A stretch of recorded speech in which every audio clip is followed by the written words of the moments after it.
Thank you for jumping on today. This is, I feel grateful that John is able to join us today as talked with some of you in the last few weeks, last few months about the election. It seems like every question I get anymore, every meeting I have, I get, well, what's going to happen with the election, right? If I knew that, we could all be multi-millionaires, but I don't know the answer to that. So we're going to go through some things today. I'll ask John some questions, get his perspective. Um, you know, there's a chat on the side here. If you click on the chat screen for your in the Zoom window, you can ask questions through there. You can ask questions audibly, however you would like to do it at the end. Hopefully this is just educational. Hopefully it removes a little anxiety. And just I hope that you guys get something out of it here. But John, just to go ahead and get us started today, I wanted to talk about let's just start with the stock market. So as we think about the stock market, we think where we are, we see that the S&P 500 is now positive for the year. The Dow's getting close. We're still about 1% or so behind on the Dow for positive for the year, but we've made a lot of grounds. And then you think of like the Nasdaq and where that's going. But just overall general perspective right now. And I've got some follow-ups to that. Yeah, Scott, it's really remarkable just to hear you say that the market's positive for the year. After, as we stand in the middle of a 100-year pandemic, right? 2020 has certainly been a year for the record books. And, we started with a new market peak as late as February 19th before COVID decline came in, right? And then we saw the fastest move from a new market peak to a bear market in history, decline more than 20%, actually more than 30% in a month. Not only that, but we saw the sharpest decline in GDP from the first quarter to the second quarter, again in history, more than the Great Depression, in terms of that decline, over 30+% of decline in GDP from the first to second quarter. And just when you thought things couldn't get any worse, the market did a hairpin turn, right? And we saw the second fastest bear market recovery in history. So 2020 has certainly been setting a lot of records along the way. But as we look at it right now, as you allude to, the S&P is barely up, is up again.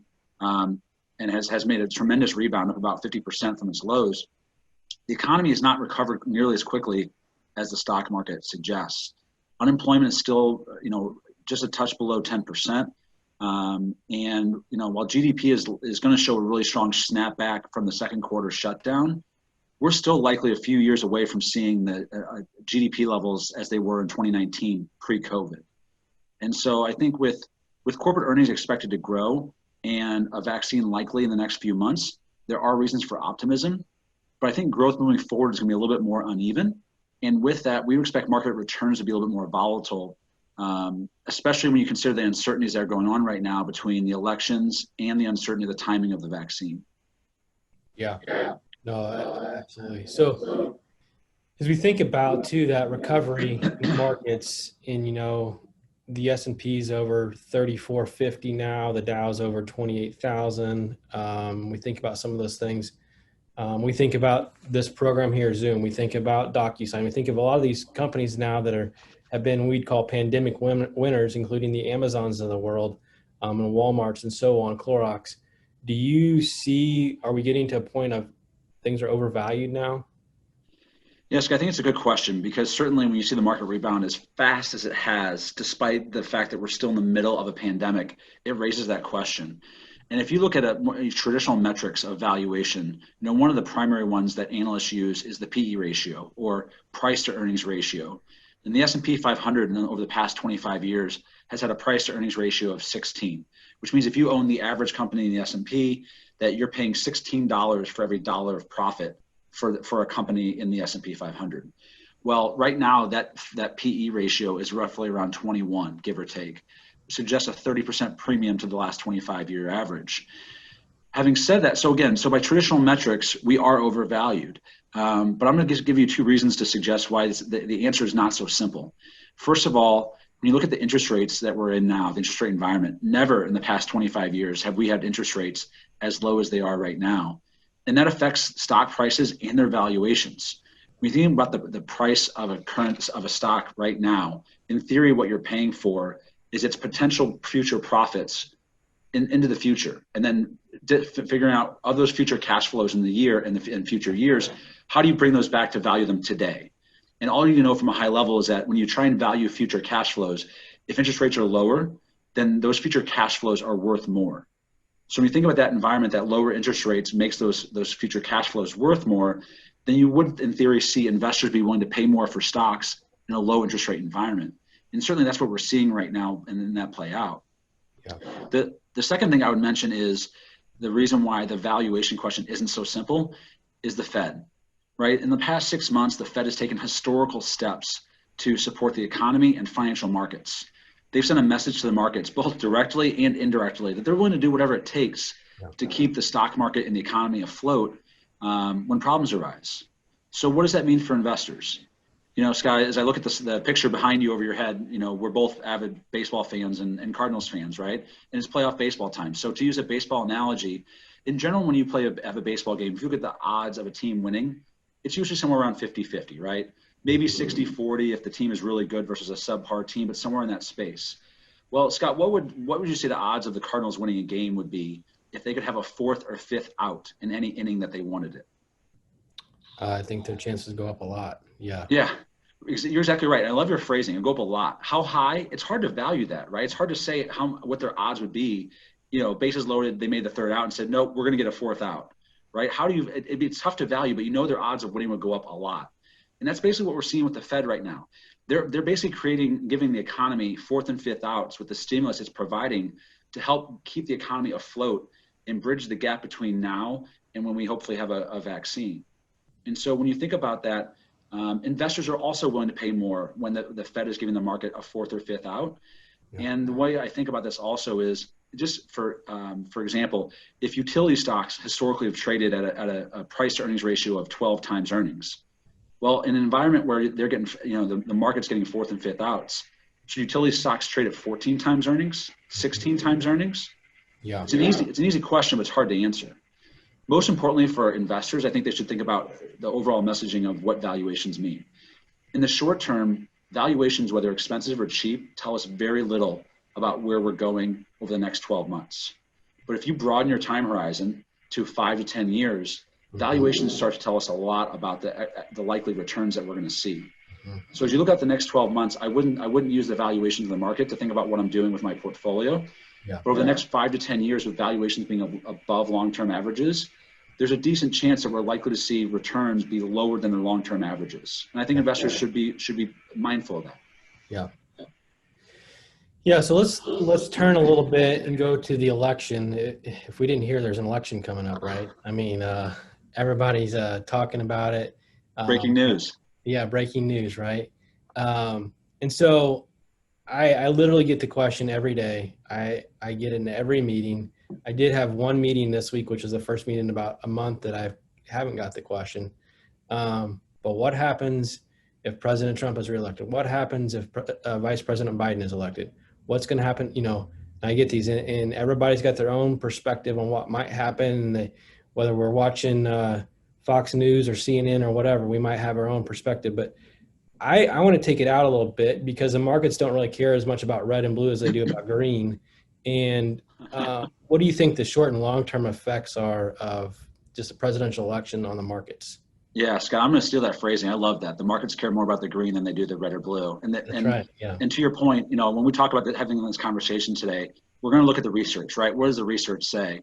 And certainly, I think you hit the nail on the head of asking the question of what are the short-term effects versus the long-term effects?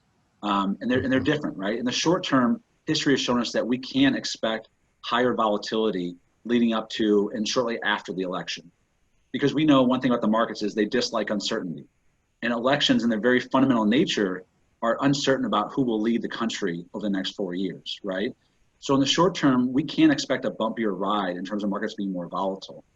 The thing I'll add to that, though, is not only do we have volatile markets by the elections, we also have a 100-year pandemic right now where the uncertainty of when we're going to get both a vaccine and the distribution of that is uncertain.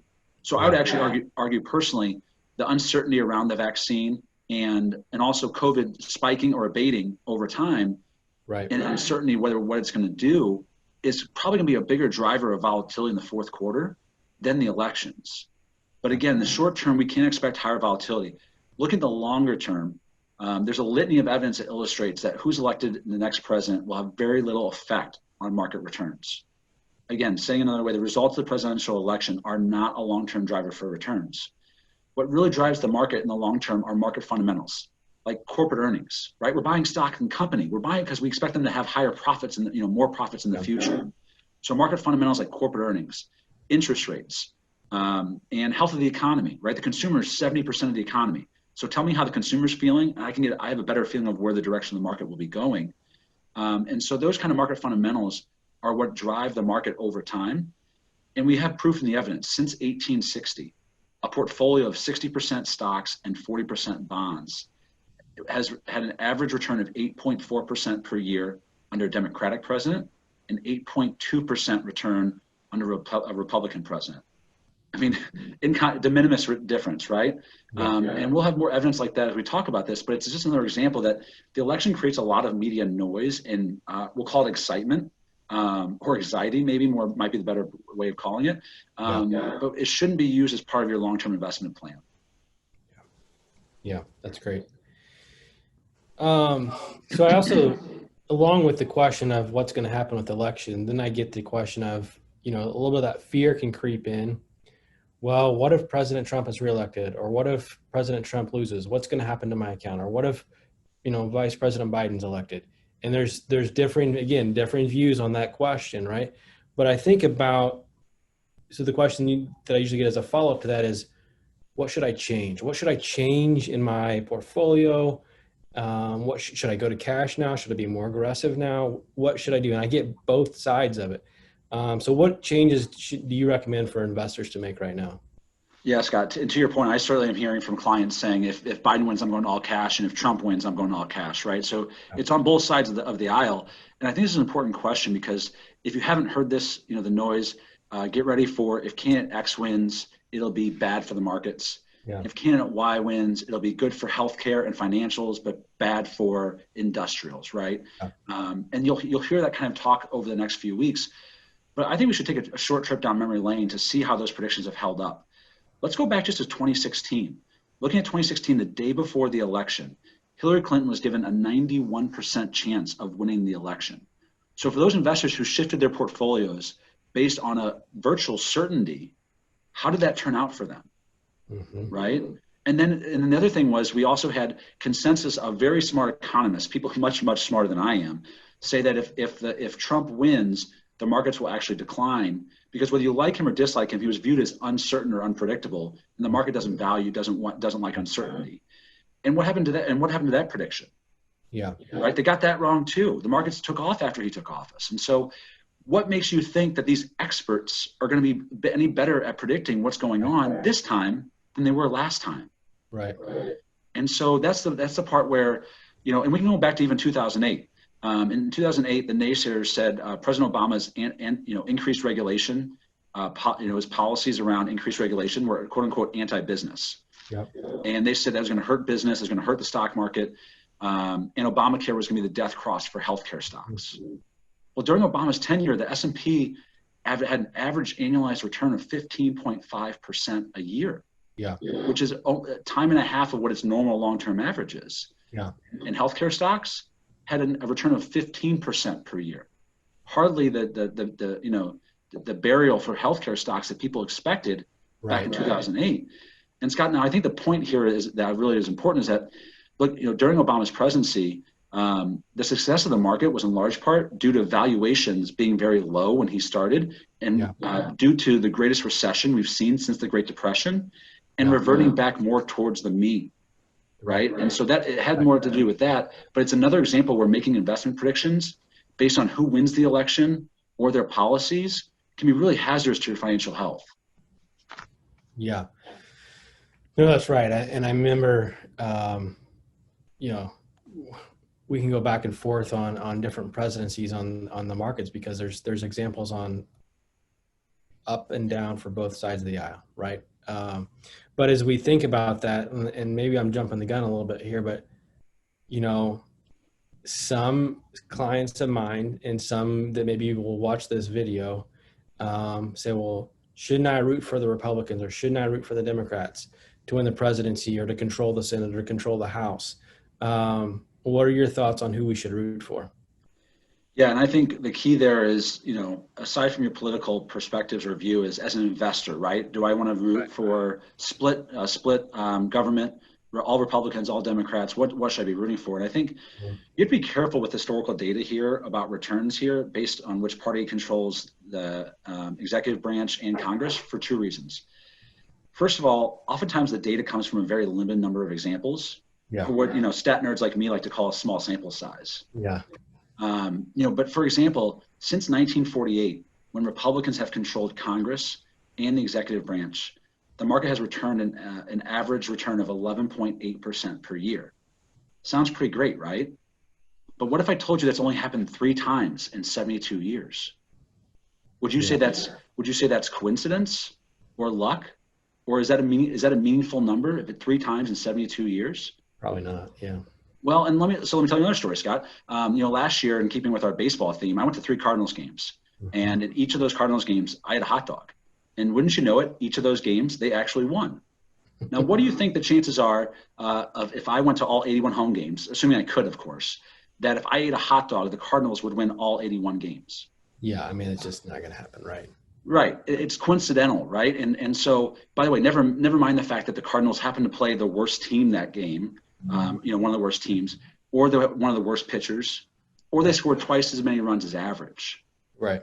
Right. And this example is really to illustrate that oftentimes market events happen like asset bubbles, recessions, and recoveries that have nothing to do with the current president and who's in place. The worst market returns in history of any U.S. president is actually Herbert Hoover from 1928 to 1932. The returns were negative 20% per year. Yeah. This is when the Great Depression decline was 86% from peak to trough. Well, let's ask the question: Did Herbert Hoover cause the Great Depression? Right? Did a single president cause the Great Depression? Or said another way, would a Democratic president have eliminated a Great Depression from happening? A decade-long experience. Right. What caused the Great Depression were factors that were building over years at a time. Yeah. And Hoover was just the unlucky soul who was in the presidency seat when the bubble exploded. Yeah. And so, we have an example of this closer to our time. And in the past 40 years, there's only been one president who's had negative annualized returns during their presidency. And it's been George W. Bush. Yeah. George W. Bush took office in January of 2001, was elected in November of 2000. Well, as you probably remember, as many of our people on the call probably remember, the tech bubble was growing in the late 90s with investors buying all these tech companies that had no revenue whatsoever. So the time he was and the tech bubble really started to burst in March of 2000. Right. 8 months before President George W. Bush was elected, and 11 months before he took office. Right. So what responsibility did George W. Bush have for the buildup of the tech bubble before he even took election, and it bursting 8 months before he took office, right? Should he have been able to put the cat back in the bag, so to speak? Right. What responsibility did George W. Bush have for the 9/11 attacks, the unfortunate, tragic 9/11 attacks, or the recession that ensued right after that due to the tech bubble bursting and 9/11? Right. Yeah. And then, unfortunately, on the back end of that, if one asset bubble isn't enough for a president, he had a second asset bubble during his time frame of the real estate asset bubble and the Great Financial Recession. That was the worst recession since the Great Depression. Right.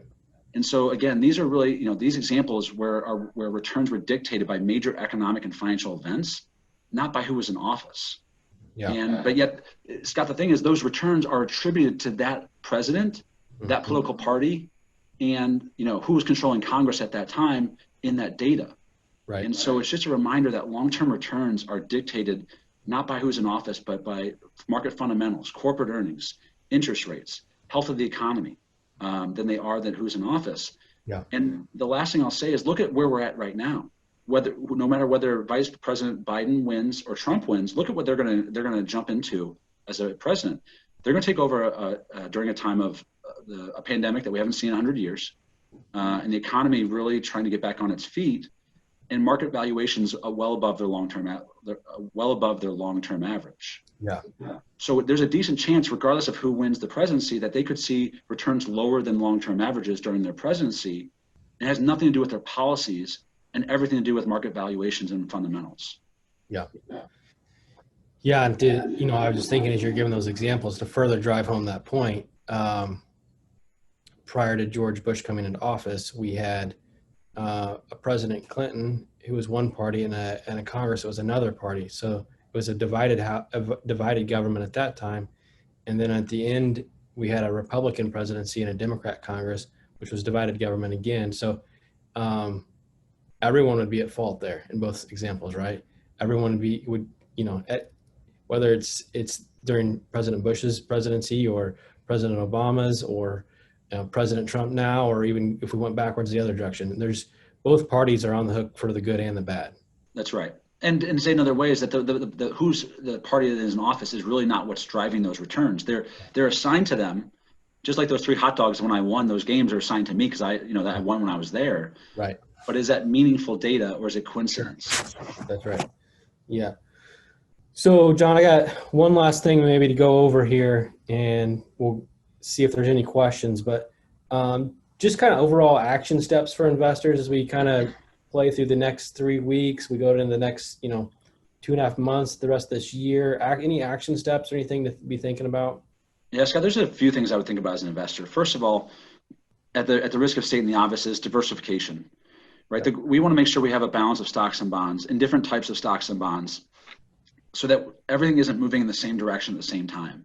And certainly the February and March and April timeframe reminded us of the value of diversification. Right. Excuse me. And the second thing is to make sure your portfolio is going the right speed.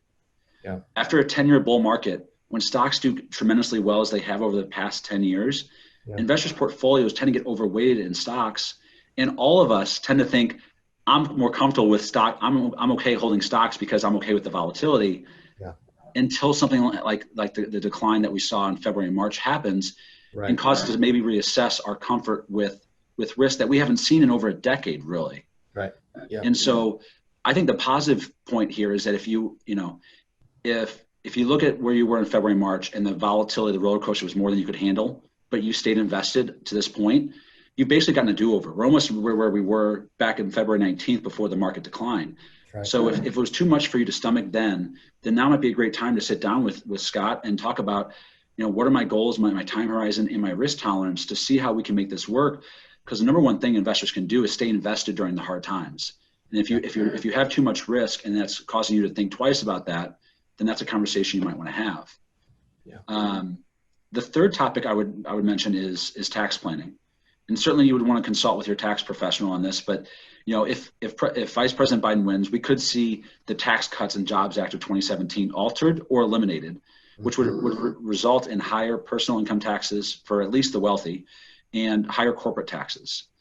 But the fact is, even if President Biden does not win, we have a $3 trillion deficit in 2020.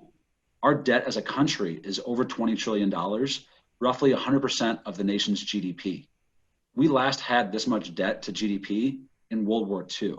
Yeah.